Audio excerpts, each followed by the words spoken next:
Assalamualaikum warahmatullahi wabarakatuh. Halo semuanya, kembali lagi di podcast KBP. Nah, di podcast kali ini kita bakal ngobrol-ngobrol santai ya dan bermanfaat tentunya. Nah, tema kali ini yaitu tentang gigi bungsu bermasalah harus segera dicabut. Nah, jadi pastiin kamu gak akan ketinggalan ya nonton podcast kali ini ya. Langsung dong ya, klik linknya langsung masuk ke podcast KBP. Nah, untuk kali ini narasumber kita ini ya, pokoknya orangnya oke banget. Wih. Cantik, masih muda. Pokoknya fresh banget deh ngelihatnya. Aku aja suka loh ngelihatnya, apalagi kalian nih pasti seneng deh ngelihatnya ya. Nah, bintang tamunya hari ini yaitu Dr. Gigi Atika Mawardani Putri, spesialis bedah mulut dan maksilofasial. Aduh, apa kabar nih dong Mbak Wita? Baik. Tuh kan seger aku ngelihatnya. Kayak es dong. Oh iya benar. Bahkan sekarang musim kemarau gimana gitu, panas kan. Jadi harus seger-seger dong. Iya. Kan gimana kalau udah ngeliat kayak gini, begitu ngeliat masuk ke poliklinik Dr. Atika langsung sembuh loh. Waduh, enak ya jadi dokternya. Jadi nggak usah tindakan udah sembuh pasiennya. Iya benar dok. Nah dok, ini saya tertarik dengan titel dokter ya. Ini spesialis bedah mulut dan maksilofasial ya dok ya. Iya. Ini tuh masuk sub dari dokter gigi ya dok ya. Iya benar. Sub-sub dokter gigi tuh banyak ya dok ya ternyata ya. Banyak, iya. Mungkin orang-orang banyak yang nggak tahu ya, kirain kalau dokter gigi kadang-kadang ada yang bilang apa itu cabang dari dokter umum gitu kan. Iya. Padahal itu sudah terpisah antara dokter gigi sama dokter umum. Nah ternyata di giginya juga itu tuh dibagi-bagi lagi karena ternyata masalah gigi walaupun kelihatannya kok cuma mulut doang sih. Ternyata cuma gigi doang sih, tapi ternyata tuh banyak yang harus diurus nih di gigi ini gitu. Banyak subnya juga ya dok iya, ya. Benar. Ya karena gigi itu pokoknya dari mulut ya dok ya. Dari mulut itu ternyata banyak bagi-bagiannya gitu ya dok ya. Sub-subnya banyak. Jadi dokternya pun spesialisasinya juga jadi banyak ya dok ya. Bener banget itu. Nah ini spesialis bedah mulut maksilofasial ini apa sih dok sebenarnya gitu? Bedanya apa dengan yang sub-sub lainnya gitu dok? Kalau misalnya ini kan kita spesialis bedah mulut dan maksilofasial, ada bedahnya. Berarti dia ada prosedur pembedahan yang dilakukan di dalam mulut dan di area maksilofasial. Jadi kayak kalau salah satu contoh ya, sebenarnya ada pencabutan gigi sebenarnya bisa dilakukan sama dokter gigi umum, tetapi ada yang harus dibutuhkan pembedahan atau kasusnya lebih susah, tidak biasa. Itu biasa dilakukan, bisa di-refer ke spesialis bedah mulut. Nah, nggak cuma urusan gigi aja nih kalau spesialis bedah mulut itu. Jadi emang kebanyakan sih, mayoritas itu pasti kayak gigi yang susah dicabut atau gigi yang gigi yang belakang yang tumbuhnya tidak benar dan mau dicabut. Tapi spesialis bedah mulut dan maksilofasial itu nggak cuma persoalan gigi, misalnya ada benjolan di dalam mulut, ada benjolan di area muka, itu kan juga kan perlu diketahui ya itu apa. Makanya kita perlu spesialis bedah mulut untuk membedah dan mengeceknya nanti itu apa gitu. Terus nggak cuma soal estetik atau soal gigi juga. Jadi bedah mulut dan maksilofasial itu kayak ada pasien-pasien gigi infeksi sehingga menimbulkan dia ada nanah ya, bengkak gitu, itu juga dilakukan. Kalau misalnya dia sudah sampai ke luar wajah ya, kelihatan di wajah, itu biasanya dilakukan pembedahan oleh spesialis bedah mulut. Terus apalagi ya contoh-contohnya tuh seperti pasien-pasien kecelakaan gitu-gitu, itu yang menyangkut dari terlibat adanya patah tulang rahang gitu, ada tulang wajah di bagian tengah itu tuh bisa dengan spesialis bedah mulut. Jadi semua yang dilakukan secara pembedahan ataupun bedah minor, bedah kecil itu tuh dari spesialis bedah mulut. Jadi nggak cuma gigi tapi rahang, pokoknya keseluruhan dari maksilofasial. Iya gitu. Seru kan? Iya benar, ternyata luas ya dok. Tapi sebenarnya maksilofasial itu berarti ya seluruh untuk muka juga ya, maksudnya. Jadi dia lebih ke estetik juga bisa gitu ya dok ya. Iya perbaikan lah intinya ya dok ya. Benar. Perbaikan karena sakit gitu. Iya benar ya, karena sakit ya, karena ada trauma juga bisa aja ya. Bukan perbaikan yang estetik TikTok gitu ya, maksudnya estetik yang untuk gue pengen cantik gitu ya, enggak ya, itu perbaikan ya dok ya. Nah nih dok ya, kapan sih sebenarnya bedanya apa dok ya, maksudnya kapan nih, kayak dokter kan pasien-pasien kan suka bingung nih, kapan ya bedanya aku harus ke konservasi, kapan aku harus ke bedah gitu. Nah tanda-tandanya seperti apa gitu dok, kata-kata pasien nggak ngerti juga gitu kan dok. Iya, jadi untuk spesialis di kedokteran gigi itu kan ada beberapa ya. Jadi ada yang ngurusin tentang susunan gigi, ada yang ngurusin per giginya tersebut bisa dipertahankan atau tidak. Terus di gigi itu ada jaringan pendukung gigi, ada gusi, ada tulang di situ, di tulang alveolar namanya. Itu juga ada yang ngurusin. Kemudian ada bedah mulut, ada radiologi.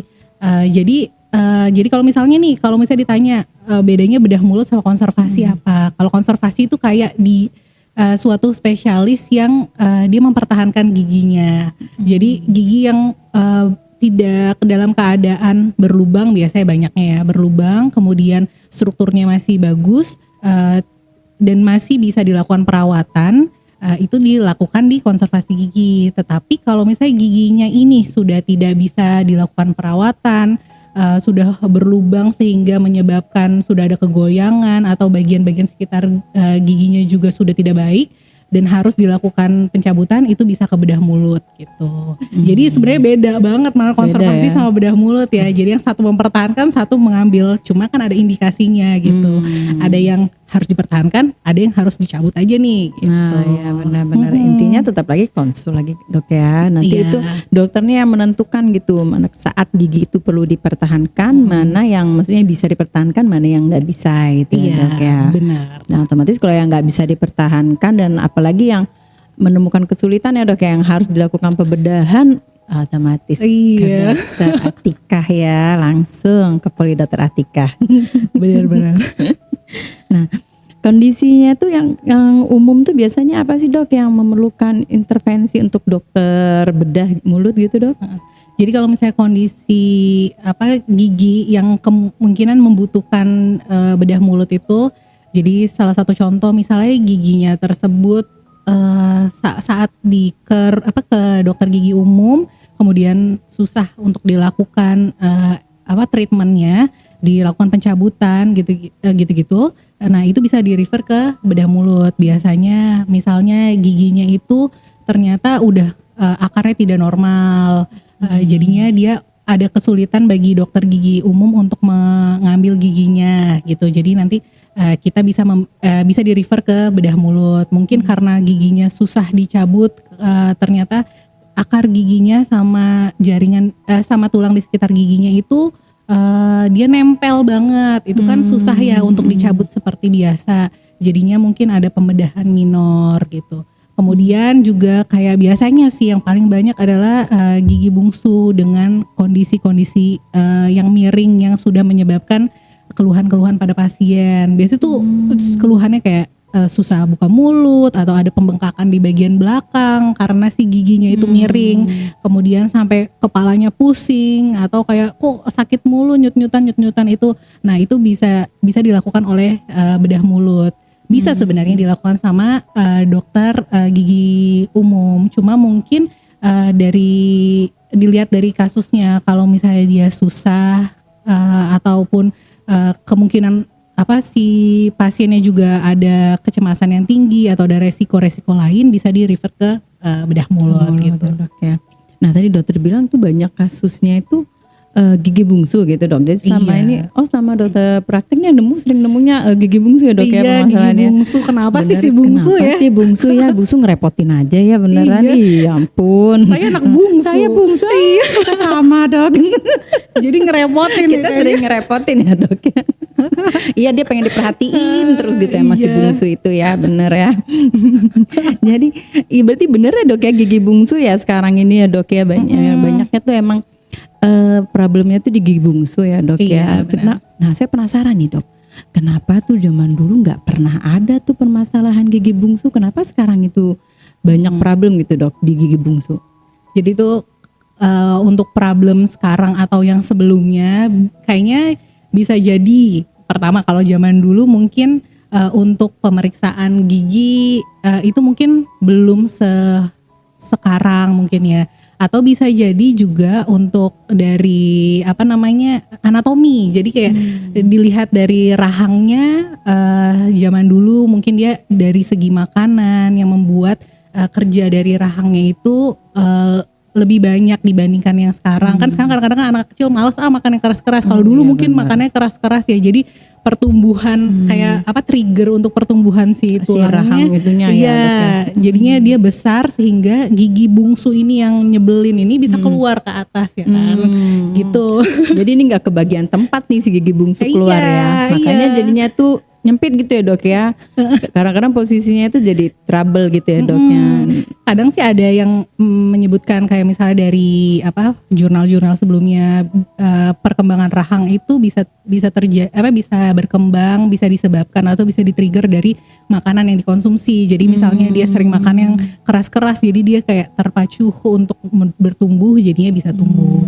Cuma ya kalau gigi bungsu itu kadang-kadang kita nggak tahu gitu. Ini kenapa sih penyebabnya? Bisa nggak sih dicegah? Kayaknya itu sangat Iya. sulit ya dicegahnya karena gitu. berkaitan sama kayak panjang rahang dengan ukuran gigi. Jadi kita nggak tahu nih kita lahir dengan panjang rahang sebesar apa, bisa nggak ya gigi gue tumbuh semua gitu. Itu kan kita nggak bisa cegah. Jadi biasanya Itu nggak bisa bermasalah. dipastikan gitu ya dok Iya, ya. bisa gitu. dipastikan. Tidak bisa dipastikan. Bisa dicegah dengan begini gitu. Nggak bisa ya dok itu ya. sih belum ada ya. Nah biasanya tuh gigi bungsu itu usia berapa sih dok? Ininya tuh munculnya gitu. Batasnya sampai usia berapa gitu? Jadi sebenarnya benih giginya itu tuh sudah ada di sekitar umur belasan tahun ya, sekitar 12-14 itu sudah ada benihnya. Tapi ini kan masih berkembang di usia itu, jadi dia masih masuk ke kategori masih berkembang, tumbuh kembang. Jadi ditunggu sampai sekitar usia sudah berhenti perkembangan sekitar 18 tahun ke atas ya. Nanti dilihat dari situ apakah si giginya benar tidak bisa tumbuh ke atas atau tidak. Nah kalau misalnya dan di usia kecil itu untuk bagian akarnya belum tumbuh sempurna. Jadi kita masih bisa melihat si pergerakan si giginya, apakah dia bisa numbuh ke atas atau enggak, karena kan kayak ada bantuan dari pembentukan si akarnya itu sehingga dia bisa naik ke atas gitu. Jadi kalau misalnya masih kecil itu biasanya kita nggak sebut dia gigi Bungsu ya, belum bisa. bisa impaksi gigi atau itu belum ya, bisa. infeksi keganggunya si gigi bungsu ya. Iya, jadi kalau misalnya dia usianya udah berhenti perkembangan dan pertumbuhan di usia 18 tahun sampai 20-an itu kita bisa tahu ini giginya sudah impaksi biasanya ya. kita sebut. Dia sudah tidak tumbuh di lokasi yang seharusnya, di tempat yang seharusnya, di posisi yang seharusnya, itu kita bisa sebut dia impaksi gitu. Jadi itu mulai tumbuhnya tuh di usia-usia 17 tahun gitu Iya, ya dok biasanya. ya. Nah itu batas tumbuhnya itu maksudnya ini bisa dilakukan tindakan kepada misalnya terjadi infeksi untuk tumbuh gigi bungsu itu. Nah itu batasannya bisa dilakukan bagusnya tuh di usia berapa gitu dok? Jadi sekarang tuh sebenarnya ya banyak banget pasien-pasien dengan impaksi gigi tadi, yang gigi paling bungsu yang nyebelin ini itu biasanya ya kalau misalnya kita lihat dari KBP di sini range-nya itu pasien beragam sebenarnya, tapi kebanyakan di usianya itu sekitar 30 tahun ke atas. Padahal kan kalau misalnya kita lihat dari perkembangan si giginya 18 sampai 20 juga seharusnya dia udah sempurna tuh akarnya. Berarti kan sudah tidak ada pergerakan lagi. Berarti kita udah tahu posisi akhir dia di mana gitu kan. Nah, tapi karena pasien biasanya itu jarang kontrol ke dokter gigi, nggak apa-apa kontrol pertama ke dokter gigi umum, nanti di screening, dilihat dengan misalnya dilakukan scaling, kita bisa sambil dilihat kan, oh nih giginya ternyata udah tumbuh nih yang bungsu miring lagi. Nah di situ nanti bisa diedukasi kalau misalnya giginya miring tersebut susah dibersihkan bakal menjadi menyebabkan sesuatu. Nah kenapa pasien-pasien yang kesini itu sekitar umur 30 tahun itu biasanya karena nggak pernah screening nih giginya. Jadi udah numpuk nih dia giginya misalnya miring gitu, miring tiduran. Jadi kan ada celah tuh di antara gigi yang depannya dengan gigi yang impaksi. Terus masuklah sisa-sisa makanan nggak bisa dibersihkan tuh si giginya, sisa makanan nggak bisa, sehingga berkembanglah bakteri-bakteri di situ bikin si gigi yang sebelahnya dan gigi impaksinya itu jadi bolong, barulah dia ada keluhan. Kok sakit banget dok giginya. Jadi gitu. mulai kerasa keluhannya itu karena bolong. Pokoknya mulai mengganggu area sekitarnya. Iya gitu ya, benar. dok ya. Ya Gitu. makanya mulai kerasanya biasanya udah usia 30-an. Padahal itu mulai tumbuhnya udah dari usia remaja ya maksudnya dok ya, masih usia muda gitu ya dok ya. Itu berarti harus dilakukannya pembedahan gitu ya dok ya. Kalau untuk apakah memang harus selalu dibedah, maksudnya kalau udah terganggu gitu dok, udah mengganggu area sekitar itu, apakah memang harus dibedah atau memang ada bisa hanya sekedar dicabut atau bagaimana gitu dok? Oh iya, kalau misalnya untuk kayak kita bedah apa cabut biasa ya, habis itu bedah juga dibagi, bedahnya mau yang minor, yang kecil atau bedahnya di kamar operasi gitu. Itu tuh ada kita lihat dari si posisi giginya, dia di jaringan sekitarnya ada apa, posisi giginya terhadap bagian-bagian vital, kayak ada kan pasti di bawah gigi itu kan ada jalur untuk saraf, ada pembuluh darah, itu tuh harus dinilai dari situ. Jadi kalau misalnya gigi itu numbuhnya ke atas ya atau ke bawah, sama dia sebenarnya ada dataran gigitan. Kalau kita lihat gigi kita kan ada dataran gigitan.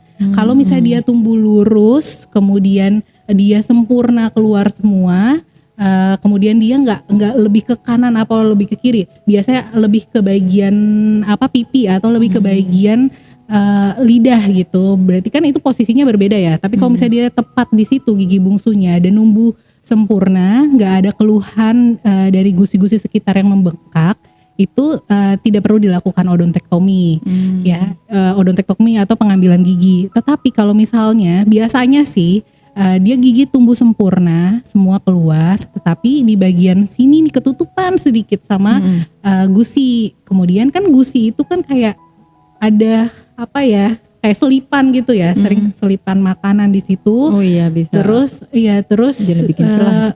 Nggak bisa dibersihin, ada bengkak. Nah itu tuh harus dilakukan pencabutan. Nah bisa sebenarnya dengan ekstraksi biasa ya, yang kalau misalnya tumbuhnya lurus. Tapi kadang-kadang akar giginya itu kadang-kadang bengkok sana, bengkok sini. Jadi tuh dia anatominya tuh nggak biasanya. Jadi kalau misalnya bengkok ke sana, bengkok ke sini ya kita pasti pencabutannya mungkin lebih sulit, maka kita harus melakukan pembedahan minor.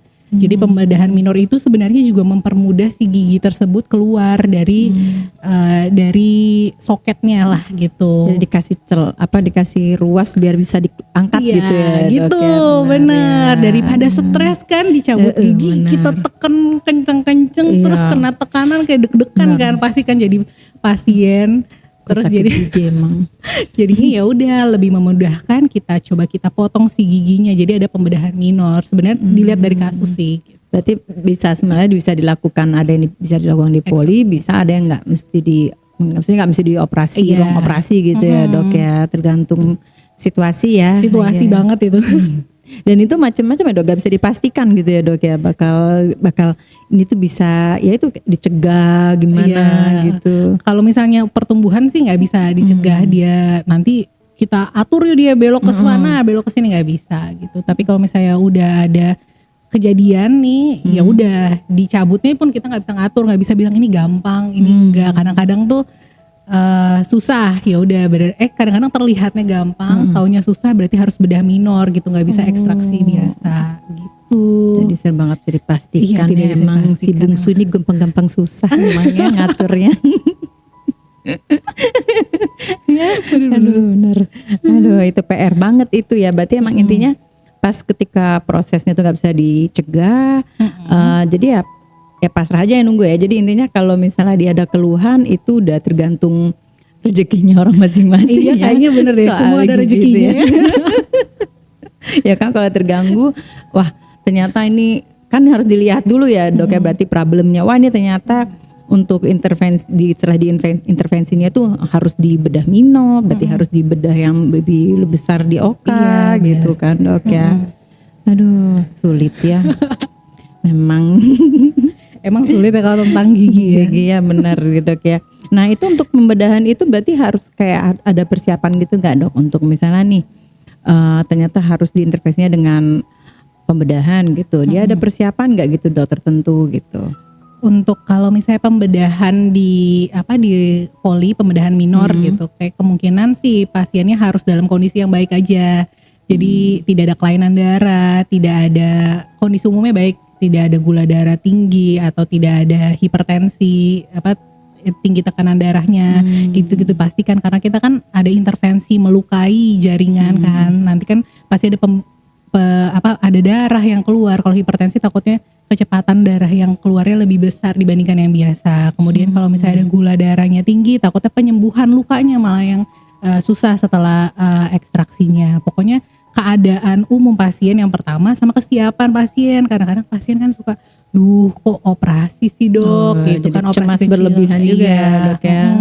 Kalau misalnya pasien-pasien dengan kecemasan berlebih dan dia tidak bisa dilakukan secara lokal, misalnya itu juga bisa sih salah satu indikasi kita buat naikin pasien untuk ke dibius total gitu, untuk pencabutan gigi gitu. Oh, berarti ada indikasi juga, jadi bukan hanya indikasi secara keadaan umum si gigi bungsu itu, tapi dari segi kesiapan mental si pasien juga ya dok ya, karena itu mempengaruhi ya dok ya. Iya. Ternyata itu mempengaruhi kesiapan juga, mempengaruhi dari perjalanan dia selama dilakukan tindakan ya dok ya. Benar. Benar itu. Nah itu berarti kan salah satu persiapannya tuh kan tadi cek lab ya dok ya. Itu pasti ya dok ya, prosedural lah itu ya untuk kalau untuk kita sih sebenarnya biasanya dari anamnesa aja. Jadi pasiennya apakah ada kelainan darah atau ada riwayat darah tinggi, minum konsumsi obat apa gitu-gitu. Kalau misalnya pasien menyangkal semuanya, biasanya kita langsung lakukan tindakan kalau secara lokal. Tapi kalau misalnya secara operasi di kamar operasi, pasti kita harus pemeriksaannya menyeluruh, karena tidak hanya dari bedah mulut, karena dari anestesi juga, jadi keadaannya harus baik gitu. Jadi kalau minor-minor aja sih biasanya enggak, kecuali ada kecurigaan atau dia emang ada riwayat gula darah tinggi, ya udah sebelum tindakan kita coba lakukan pemeriksaan dulu aja gula darahnya gitu sih. Biasa sih gitu. Nah gigi bungsu ini sebenarnya problemnya apa aja sih dok, dari bisa disebabkan oleh si gigi bungsu ini gitu dok, selain infaksi itu gitu dok? Iya. Jadi si gigi bungsu itu biasanya dia itu kan tumbuhnya tidak normal ya. Yang tadi yang pertama bisa jadi ada sisa makanan yang masuk, terus jadi tidak bisa dibersihkan, jadinya dia bisa menimbulkan tempat buat bakteri tumbuh sehingga bolong. Itu jadi rasanya kayak sakit gigi lah, kayak sakit gigi bolong. Terus kemudian kalau misalnya dia posisinya menekan saraf, mungkin ada suka sakit-sakit kepala gitu-gitu, suka sakit kepala sehingga kayak aduh kok nggak enak banget gitu. Terus habis itu karena dia juga kadang suka bengkak gitu, jadinya menyebabkan si permasalahan susah buka tutup mulut tuh, buka mulut sih biasanya. Aduh kok terbatas banget dok, sakit banget karena bengkak gitu-gitu. Kalau bengkak kan memang kelihatan ya dok ya, jelas gitu kan, berarti karena problem di gigi gitu. Iya gitu. Banyak kan sih itu sih yang pertama tuh sakit gigi pasti, sama pusing biasanya sih yang paling banyak. Sakit pusing karena dia menekan ke sarafnya itu ya dok ya. Nah itu kalau misalnya kayak itu bisa mengakibatkan infeksi juga nggak gitu dok, dari ada sisa bakteri itu berarti ya? Iya, kalau misalnya dari dia karena dia nggak bisa dibersihin, terus jadi banyak makanan bakteri, ya lama-lama dia kan ke bawah, terus habis itu dia udah ke jaringan yang bawah gigi, terus di sana dia berkembang menjadi nanahnya kan bisa membesar kan, nanah kan cepat banget tuh masuklah ke bagian tulang, kemudian bisa ke bagian gusi, kemudian bisa ke bagian sampai kelihatan deh keluar. Itu kan parah juga kan, takutnya malah jadi yang ke lain-lain gitu. Oh iya, bisa bahaya ya dok ya. Jadi bisa infeksi bisa ke hal-hal yang lain ya dok ya, Iya. bisa membuat infeksi. Iya benar. Apa aja tuh dok ininya? Maksudnya hal yang bisa menjalarnya tuh kemana-mana gitu dok. Jadi biasanya kalau misalnya dari gigi, misalnya dia infeksi karena gigi impaksi yang tidak yang sudah bolong besar gitu. Terus kan dia pertama mungkin bengkaknya masih di gusi nih, nggak apa-apa lah gitu kan. Terus tahu-taunya karena kondisinya kurang baik, terus dia si bengkaknya itu yang isi nanah itu menjalar lagi ke bagian kayak di antara otot-otot gitu-gitu. Lama-lama dia bisa kayak ke bawah rahang, kadang itu ke bawah rahang. Kemudian kalau misalnya udah ke bawah rahang kan deket jalur buat nafas ya, kadang-kadang ngedorong si jalur nafas jadi susah. Itu biasanya sih pasien-pasien dengan ada komorbid biasanya yang bisa jadi kayak gitu, karena dia ketahanan tubuhnya juga kurang ya dok gitu ya. kan. Jadi memperlambat si mempercepat kuman itu menyebar ya dok ya. Imunnya juga jadi kurang bagus kan. Jadinya dia untuk pertahanan tubuhnya melawan si infeksinya juga susah. Jadi Bahaya serius ya. banget nih kita kayaknya. Tapi saya jadi ngebayangin, jadi ternyata bahaya banget kan dok ya, kalau misalnya menyebar gitu bahaya ya dok ya. Menyebar kan bisa sampai ke dada misalnya, leher pertama, terus bisa ke dada. Itu kan juga kan udah serem ya, daerah-daerah yang kayak ada paru, jantung gitu-gitu. Leher kan ada aliran nafas gitu sih. Jadi gitu. kita cegah aja. Jadi makanya jangan nyepelein ya gitu ya. Jangan kadang-kadang suka kan nyeri-nyeri dikit minum obat anti nyeri aja lah gitu, ngurangin ya kan. Terus saja obat nyeri ternyata tuh bisa bahaya, bisa menyebar ke semuanya dan fatal ya dok ya, bisa jadinya ya. Bener-bener. Aku jadi takut ya, masih bungsu ya. Tuh jangan macem-macem sama si bungsu pokoknya. Jadi deg-degan yang ngomongin si bungsu kita. Kita bungsu ya. Ada pertanyaan gak nih dari teman-teman?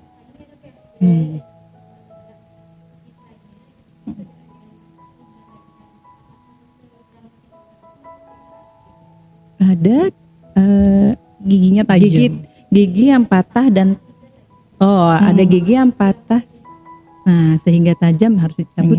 Kalau misal nanti kita harus ngelihat dulu keadaan giginya, dia patahnya seberapa banyak. Kalau misalnya dia patahnya hanya kurang lebih dikit banget, misalnya nggak nyampe 1/3 bagian, tapi emang dia ada yang bagiannya kasar aja dan dia belum mengenai bagian dalam seperti bagian saraf ya, dan masih bisa dilakukan perawatan, itu lebih baik ke konservasi gigi, kita pertahankan aja giginya. Cuma kalau misalnya udah growok banget tuh kayak mangkok, biasanya giginya kelihatan lagi, kalau misalnya dokter gigi tuh udah kelihatan nih saluran iya itu lembah nih kayaknya, ini mah udah nggak bisa diapa-apain nih gitu. Ya udah itu sebaiknya dicabut aja. Jadi untuk kalau keluhannya dia tajam, kita harus lihat dulu struktur mana yang berkurang, sehingga apakah bisa dilakukan penambalan saja untuk memperbaiki atau harus dilakukan pencabutan gigi. Jadi segera ke dokter gigi biar diperiksa. Tuh harus segera ke dokter gigi ya. Ada lagi?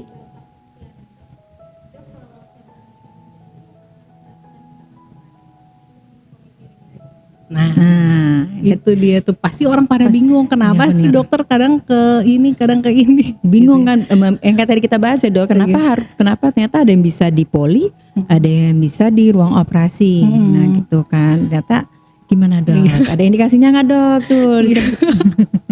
Jadi posisi-posisi itu beragam banget, jadi dia bisa dilihat itu dari, kalau teorinya ya, jadi kedalaman si giginya itu dia seberapa dalam, apakah dia sampai dalam banget sampai kayak di bagian akarnya si gigi sebelahnya, berarti kan itu udah dalam banget ya. Kemudian kan gigi itu sebenarnya nggak cuma si mahkotanya aja yang kelihatan di mata kita, dia tuh punya juga akar di bawahnya. Nah akarnya itu tuh deket nggak tuh sama si saraf? Kalau misalnya deket dan beresiko ada perdarahan, itu lebih baik dilakukan di kamar operasi, karena untuk kenyamanan si pasiennya juga, karena prosedur untuk kasus-kasus yang dalam kemudian dia itu dekat dengan daerah vital tadi, lebih baik dilakukan di kamar operasi. Cuma kalau kamar operasi itu bisa juga kita melihatnya dari beberapa gigi yang mau dicabut. Misalnya ada, masa kita kamar operasi cuma satu gitu kan, jadinya kayak sekalian nih misalnya kanan sama kirinya bermasalah, sekalian aja dicabut udah mumpung udah ditidurin kan gitu. Jadinya dilihat dari kasus pertama, kemudian dari kenyamanan pasiennya juga. Kemudian kalau misalnya ada resiko-resiko perdarahan seperti itu, lebih baik dilakukan di kamar operasi karena untuk mengatasi perdarahan itu lebih enak di kamar operasi, lebih banyak ininya. Untuk ininya dok ya, lebih prepare, lebih siap gitu ya dok lebih ya. Siap. Untuk pasiennya menangannya juga lebih ini. Pasiennya juga nggak khawatir kan kalau misalnya di poli dia perdarahan, aduh gimana dok gitu kan. Kalau misalnya dengan dia resiko perdarahan terus kita lakukan di kamar operasi ya lebih buat safety baik, ya dok ya. Jadi sesuai indikasi ya dok ya. Iya sesuai indikasi. Apalagi yang posisi. Kayak dokter bilang ada yang komorbid itu kan dok. Ya, benar. Itu kan berarti resikonya juga lebih ya. Nah itu. Jadi ada pertimbangan ya. Jadi makanya jadi nggak bisa juga yang kenapa nggak di poli aja sih dok kan. Kan cuma tinggal nyabut. Nah yang jadi nggak sesimpel itu ya dok. Iya nggak sesimpel itu. Pasti keputusannya itu pasti berdasarkan keadaan gitu. Berarti kalau ada tergantung. Pokoknya kembali lagi sesuai indikasi ya dok ya. Ada komorbidnya. Nah dari segi mentalnya juga ya dok. Benar. Kalau takut cemas banget kan nggak bisa dilakuin, nanti malah nggak keluar. Dokternya juga ikutan cemas jadinya. Iya jadi deg-degan juga kitanya ya. Jadi biar lebih safety. Pokoknya ada indikasi kalau harus di OK itu berarti intinya untuk lebih safety tergantung indikasi pasien. Benar banget. Ada lagi?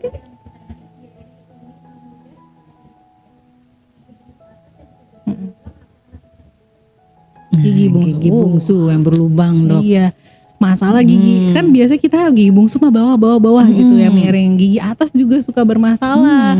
Biasanya tumbuhnya malah ke pipi gitu. Susah banget ya dok. Kadang-kadang jadi kayak kasar-kasar gitu sih. Jadi di bagian bisa nyucuk-nyucuk ke pipi ya dok. Iya bener. Jadi bikin bengkak deh tuh pipinya. Kalau dicium pipi nggak apa-apa nih, cium gigi ya dicucuk-cucuk. Bener banget.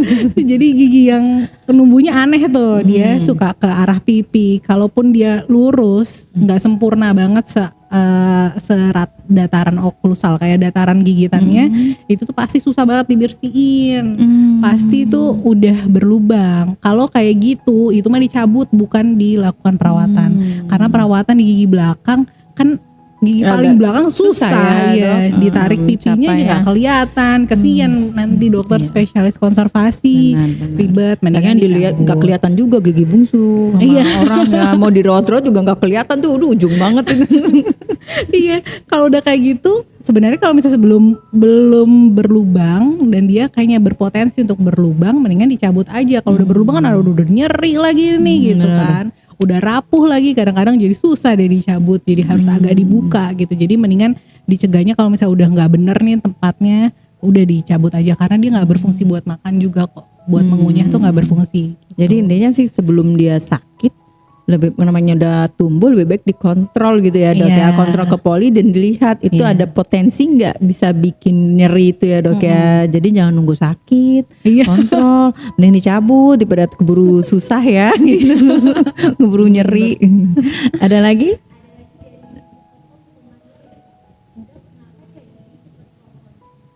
Gigi, waduh, kenapa dok gigi cepat keropos tuh kayaknya beda-beda setiap orang. Jadi sebenarnya gigi keropos mah banyak ya. Yang pertama bisa dari maksud kesehatan si giginya. Ada juga yang dia keropos karena dia ada pengaruh obat. Jadi sehingga si giginya tuh mudah keropos. Itu pengaruh obat yang membuat si giginya itu menjadi strukturnya menjadi lemah. Kemudian biasanya kalau gigi keropos juga karena kesehatan mulutnya jelek banget nih. Jadinya si giginya itu banyak kuman-kuman di dalam giginya. Dia kumannya itu bisa jadi karang gigi misalnya. Kalau karang gigi si giginya jadi cepet goyang karena dia ngegrogotin di sekitar giginya. Terus kalau misalnya si kayak makanan-makanan manis gitu-gitu nggak digosok si giginya, terus jadinya lebih asam, kemudian jadi ada bolong tuh si giginya. Jadi kan giginya udah lemah. Kalau gigi udah bolong itu tuh dia udah lemah sebenarnya. Jadinya kalau misalkan gigi udah bolong terus gigitin yang keras-keras, taunya keropos gitu-gitu. Jadi yang sekarang yang kita harus lakukan untuk mencegahnya itu, yang pertama kalau misalnya konsumsi obat yang menyebabkan struktur gigi menjadi lemah, harus dikonsumsi ya, mau gimana lagi gitu kan. Yang paling bisa dicegah itu kayak kebersihan mulut sehingga tidak terjadi adanya karang gigi dan tidak terjadi berlubang, sehingga si pengkeroposan si giginya itu tidak terjadi gitu deh. Serius Jadi, banget nih kita nih. Bener dok ya. Tapi ini jadi ilmu loh dok. Jadi tahu berarti iya ya. Makanya kropos itu beda-beda setiap orang. Tetap aja tergantung lagi dengan dari hygiene-nya gitu ya. Bener dok. banget. Terus makanan gitu ya dok. Habis makan bakso panas-panas terus minum es kan enak itu. Bener banget. Itu bikin kropos ya dok ya. Aduh. Yang asam-asam loh, cuka. Asam-asam juga. Karena aku orang Palembang tuh minum cuka diseruput, terus nggak gosok gigi kan. Habis itu udah deh asam-asamnya ngegrogotin Asam-asam gigi. cuka-cukanya itu ya. Aduh, kenapa yang enak-enak sih yang bikin gitu ya? Ampun, susah ya. Tapi nggak apa-apa. Tetap makan boleh. Iya, nggak Intinya apa-apa. hygiene-nya ya, dibersihin ya, Bener. dok. Itu jangan males ya. Ada lagi mungkin?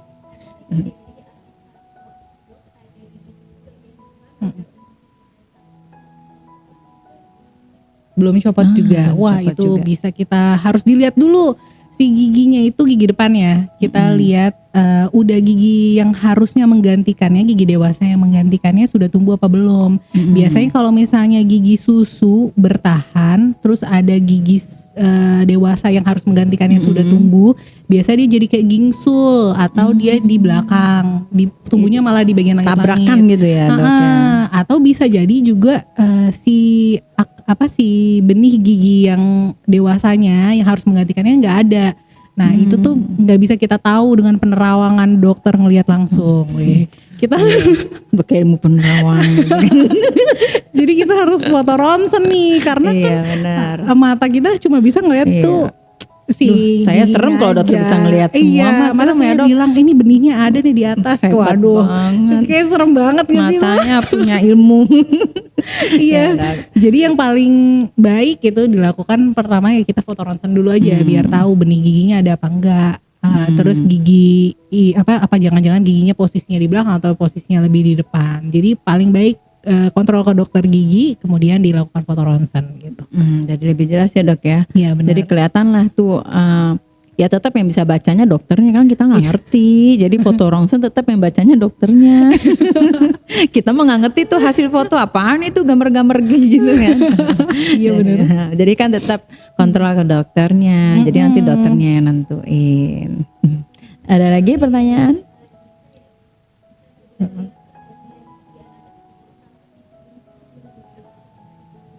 Oh tuh dok. Nah, Ada pergantian gigi anak kecil ya, Bok? Iya. Nah, bisa biasanya dicabut sih nggak? tanda-tanda giginya itu udah harus dicabut itu tuh ya dia goyang pertama. Dia goyang abis itu sudah ada misalnya di bagian sampingnya atau di bagian lainnya itu tuh udah ada gigi yang tumbuh yang harus menggantikannya. Itu sebaiknya dicabut. Cuma sebenarnya kan kita kadang-kadang nggak bisa ya. Sebenarnya tuh ada chartnya. Jadi kapan sih gigi depan itu tumbuh sekitar usia gigi depan dewasa ya tumbuh itu sekitar usia 7 tahunan gitu. Itu tuh ada chartnya sebenarnya kalau bisa dicari ada perkembangan pertumbuhan dan perkembangan normal ya, gigi. dok ya? Iya itu bisa dilihat sih. Banyak kok di Google tuh emang udah nih gigi ini numbuhnya kapan gitu. Cuma Ada jadwal. tapi kalau nggak mau ngelihat itu nggak apa-apa, lihat aja giginya udah goyang belum nih, udah ada yang numbuh belum nih, ya udah cabut gitu. Jadi intinya mah kalau udah ada udah goyang-goyang tuh berarti kan tanda udah ada yang tumbuh ya dok Iya, ya. benar. Akal benih-benih di bawahnya gitu. Nah itu boleh dicabut aja ya dok Cabut ya. aja. Nah, takutnya penumpukan itu yang tadi dokter Iya, bilang ya. benar. Nanti yang tumbuhnya kemana dia jadi berebut tempat Iya, itu berebut ya, berebut tempat. kursi. Iya. Udah kayak anggota dewan. Skip ya. Emang gigi tuh kayak berebut tempat mulu sih. Si impaksi juga kan berebut tempat, Oh, iya, tapi iya, nggak bisa kan.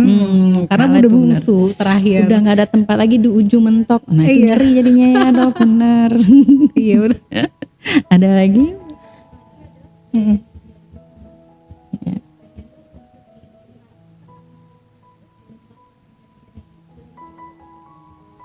Di IBS atau di Poli ya gitu. Ya, yang tadi itu Yang lagi. tadi lagi, benar ya. Pokoknya kita lihat dulu kasusnya kayak gimana. Kalau misalnya giginya posisinya nggak bagus, posisinya terlalu dalam, posisinya berada di bagian yang vital, ya kita ke kamar operasi Kamar aja. operasi. Kalau misalnya masih bisa dilakukan di poli dan dia sebenarnya udah ada keluhan atau berpotensi ada keluhan dan bisa dilakukan di poli, boleh di poli juga. Asal kondisinya bagus, pasiennya siap. Ya, itu Gitu. otomatis sih anamnesa awal ya. Iya, Gitu ya, benar. Dok ya. Wah, luar biasa. Nggak terasa nih, Dok, ngobrol-ngobrol santai, ngobrol cantik sama dokter yang cantik ya. Iya. Jadi intinya, Dok, sebelum kita ada rasa sakit gigi, jadi intinya gigi itu jangan ditunggu sakit ya, Dok ya. Intinya gigi itu harus ada rutin pengecekan. Nah, ditambah lagi si gigi bungsu ini di usia 17 tahun ke atas itu udah mulai tumbuh ya, Dok ya. Iya. Nah, jadi sebaiknya itu diperiksakanlah ke dokter gigi. Nah, kalau untuk periksa gigi aja sih itu bisa ke dokter gigi biasa ya, Dok ya. Nah, itu diperiksakan supaya bisa ketahuan kalau misalnya ada gejala-gejala yang ini bisa mengakibatkan impaksi itu. Nah, itu udah bisa cepat terdeteksi dan bisa cepat dilakukan tindakan ya, Dok ya. Nah, benar gimana, kayak gitu. Dok? Ada saran ya, Dok, dari dokter? Jadi saran saya sih hampir sama. Jadi kita cek dulu nih setiap 6 bulan sekali. Pertama dari kebersihan giginya biar dia nggak patah-patah tuh giginya. Terus sama bisa dilihat perkembangan si giginya. Jadi 6 bulan sekali cek ke dokter gigi umum. Pasti dari dokter gigi umum kalau dibutuhkan suatu tindakan atau tindakan tidak bisa dilakukan di poli umum, pasti akan di refer ke bagian spesialistik gitu. Mulut ya, Dok ya. Jadi yang penting sekarang screening aja. Kepo gigiku ada apa, kan nggak kelihatan sama diri kita sendiri ya. Jadi bisa dilihat sama dokternya. Gitu. Iya, tuh 6 bulan sekali tuh periksanya ya. Jangan nunggu-nunggu sakit ya. Nah, untuk kontrolnya jangan lupa nih kalau kontrol gigi biasa-biasa sih bisa ke dokter umum ya, Dok ya. Nah, tapi kalau misal ada problem, nah itu kontrolnya ke dokter Atika ya, ke dokter bedah mulut. Nah, di KBP jadwal dokter Atika itu di hari Selasa sama Kamis ya, Dok ya? Iya, di Selasa sama Kamis. Nah, di poli reguler biasanya ada di jam 9 sampai jam 12 tuh hari Selasa, dan jam 8 sampai jam 11 tuh di hari Kamis. Nah, di poli Katlea dari jam 8 sampai jam 9 di hari Selasa, dan hari Kamisnya jam 11 sampai jam 12 ya. Jangan lupa lo kontrol, perhatikan kesehatan gigi ya. Oke, makasih ya, Dok ya. Iya, sama-sama Asik Mbak banget, Wita. seneng banget dong ngobrol-ngobrol. Iya, jadi kayak banyak yang pengen disampaikan tapi bener ya, terbatas waktu nih, gimana nih kita. Iya, benar. Kita jumpa lagi ya di podcast Iya. KBP selanjutnya ya. Terima kasih. Dadah. Dadah.